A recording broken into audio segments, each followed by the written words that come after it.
Hi, everyone. I miss you guys. I miss you. I don't think you understand how much I miss you guys. This is a very lonely classroom without you, and my days are very lonely without you in them. So I hope you're doing good. I hope you're having some interesting experiences, but good experiences. And I know this is different and it's crazy. And yeah, but I just wanted to say hi. And I got a request from someone um, asking if I could continue reading Ella Enchanted. And I thought, what a great idea. So I will finish Ella Enchanted and then I will start another book and we will continue our read alouds. So you can click on the videos. They will be on my website, so you can watch them whenever you want to, if you want to. But I thought if one person was asking, maybe more than one person would like me to continue reading Ella Enchanted since we were so close to being done. I don't know if you can see this. Look, we are almost done with the book. We are so close. So I will just review since it's been a while since we have read. So Ella is cursed. She has to do whatever she's told to do. So she's obedient. And she is friends with Prince Char, and they were writing letters back and forth. And then Prince Char told Ella that he loved her. And Ella was so excited at first, but then she decided that that wasn't a good thing for the kingdom, and it wasn't a good thing for Char. And so she made up this lie that she was being married off to some other old dude. And so, in order to get Char to fall out of love with her so that he would forget about her because she couldn't break the curse, she wasn't breaking the curse on her own. And remember, Mandy, her fairy godmother, summoned Lucinda, the fairy that had given Ella the curse in the first place, and tricked Lucinda into being a squirrel and then being obedient because those were Lucinda's two favorite gifts to give to people. So let's continue with Ella's story, shall we?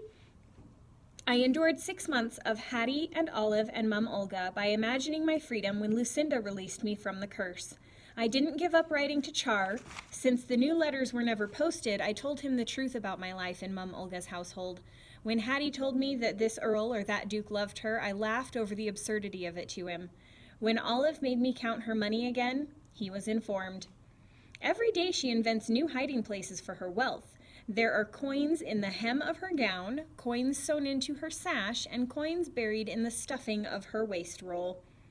With all the metal concealed about her person, she has best not set foot on a boat. When Mum Olga had me clean out the root cellar and I found a tabby cat with her litter of kittens, Char learned of my delight, and when Mandy taught me cooking secrets, I shared them with him. I also described my future without the curse. My first act, I wrote, will be to confess that I love you. I'll beg pardon 1,000 times for causing you unhappiness and make reparations by making you laugh 1,000 times. The night before Lucinda's reappearance, Hattie awakened me when she returned from a cotillion. She said I had to help her prepare for bed. I had never had to before, so I waited to learn her real reason. Tonight, they talked of nothing but Prince Charmant's return next month, she began while I undressed her. I knew exactly when he was coming home, so why was my heart beating so? They say that King Gerald is going to hold 3 royal balls to welcome him.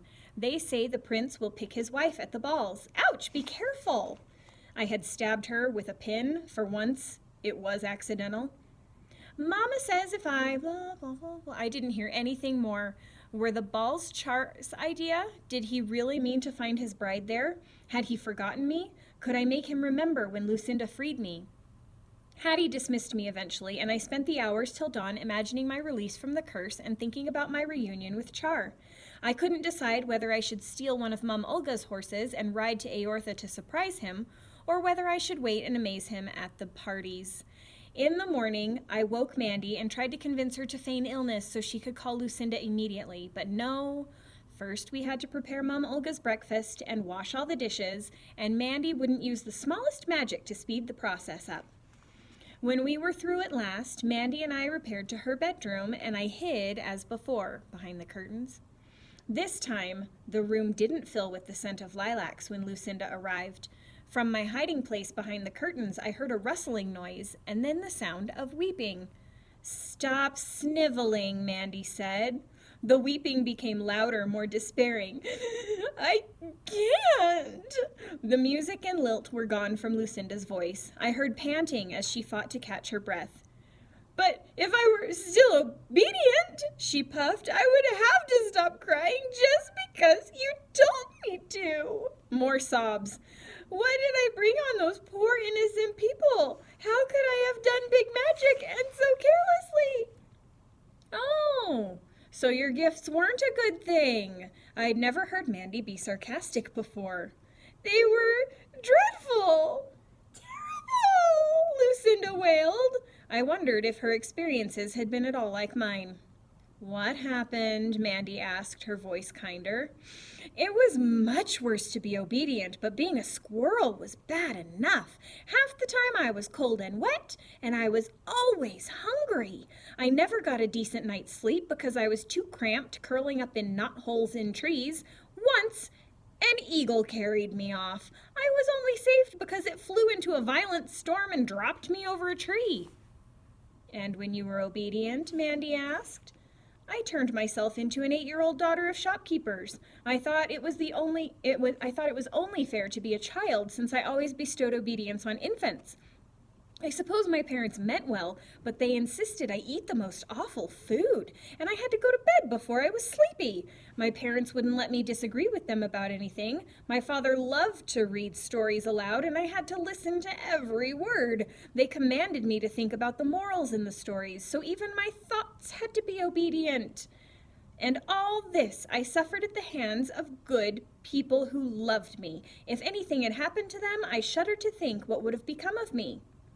"You won't bestow any more gifts then?" Mandy asked. "Never. I wish I could take them all back." I stepped out from behind the curtain, even though I promised I wouldn't. "Please do take them back," I said. Lucinda gasped. I gasped too. She wasn't Lucinda. Or was she? The enormous eyes were the same, but not the height. The fairy was stooped with age, and her perfect skin was wrinkled, with a mole next to her nose. I was seeing the real Lucinda, unshielded by magic. "Mandy, who is this? You brought a human to spy on me?" She straightened for a moment, and I saw a hint of the young, beautiful Lucinda. Then she sighed. "You look familiar. Are you one of my victims?" This was my chance, the chance for the freedom I always should have had, the chance to escape from my stepfamily, the chance to win Charback. But I was so nervous, my voice was gone. I could only nod. "What did I do to you, child?" she whispered, as though afraid of my answer. I found my voice. "You made me obedient. Now you know how it is." "I do," she said. She touched my cheek and my heart rose. "But I can't help you. I renounced big magic." "Oh, lady," I pleaded, "it would be a wondrous gift. I would be so grateful." "Ella," Mandy warned.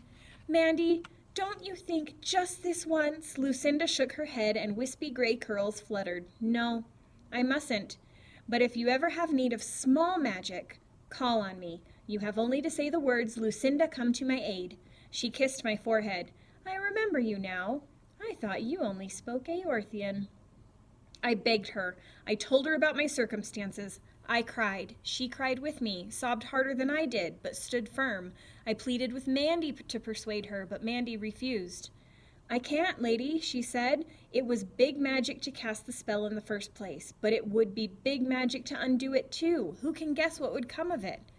"Only good would come of it," I said. "Only good." "I can't bear this," Lucinda wailed, wringing her hands dramatically. "I can't bear your distress. Farewell, child." She vanished. I stormed out of Mandy's room and rushed to the library where I could be alone, where no one was likely to make me scour anything or sew anything or say anything. Now, I couldn't go to the balls. Hattie and Olive would go with Mum Olga. They'd be free to dance with Char, and so would every other young lady in Frel, and some lass would win him over. His nature was loving, and he'd find someone to love. As for me, I'd be lucky to glimpse him on the street. He wouldn't recognize me. My dirty servant's clothes would rule out identification at a distance, and he'd never be close enough to see my face. I could neither go to the balls nor escape from them. Hattie and Mom Olga talked of nothing else. Even Olive was interested to the extent of worrying about her gown. "Sew it with gold thread," she instructed her maid. "Shouldn't I be as fine as Hattie?" Shouldn't I be as fine as both of them, I thought. I cooked and scrubbed and waited on them in a fury. For 2 weeks I wouldn't speak to Mandy. The only sounds in the kitchen came from pots and pans as I slammed them down. Then it came to me. Why couldn't I go? Char doesn't need to know that I was there. Everyone would be masked, at the beginning at least, although most would unmask quickly so he could admire their beauty, but I never would. I'd see him, but he wouldn't see me. Where was the harm? If he didn't recognize me? I decided to do it. I would fill my eyes with him. If I could approach him safely, I'd fill my ears. If anyone questioned me, I wouldn't be Ella. I'd invent a new name. I'd be content in his presence, nothing more. I'd have to be careful of Hattie and Olive and Mum Olga. They probably wouldn't recognize me in a mask and an elegant gown, but I'd do well to keep away from them, especially from Hattie. I made up with Mandy and told her my plan. She didn't comment on the risk I'd be taking, only asked, "Why go and break your heart again, sweet?" My heart was still broken. I would see Char and it would mend. I'd leave him and it would break again. There were 3 balls. It would break 3 more times. I had grown tall enough to wear Mother's gowns. Mandy chose the best 3 and altered them in keeping with the current fashion, even adding a graceful train that would follow me everywhere. Small magic, she said. She also found the mask I'd worn at Father's wedding, white with tiny white beads along its edges. In the days preceding the ball, if there were moments when Char and the balls weren't in my mind, they were when I was asleep. Awake, I'd picture myself radiantly beautiful, mounting the palace steps. I'd be late, and the whole court would be there already. An old servant would mutter, "At last, a damsel worth of our prince."